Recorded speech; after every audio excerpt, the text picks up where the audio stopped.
यो क्षेत्र हो घोराईको मुख्य बजारमा रहेको जी.स.स. रोड।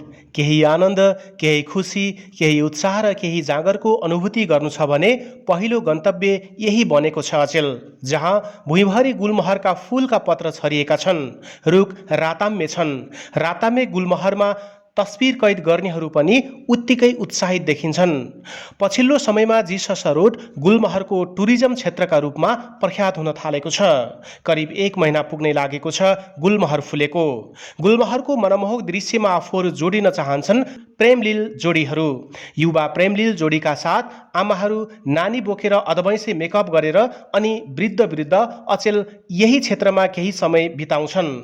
स्थानीयको प्रचार प्रसार भन्दा पनि सूचना प्रविधिको सहज पहुँचका कारण जिल्ला बाहिरका नागरिकले पनि आफ्ना सामाजिक सञ्जालमा गुलमोहरको बोटमुनि खिचेका तस्बिरहरू पोस्ट गरिरहेका देखिन्छन्। गुलमोहर केवल एउटा रुख मात्र होइन, यो सडकको एउटा यस्तो जीवन्त कला हो जसले मानिसको थकित मनलाई ऊर्जा र मुस्कान दिने सामर्थ्य राख्छ।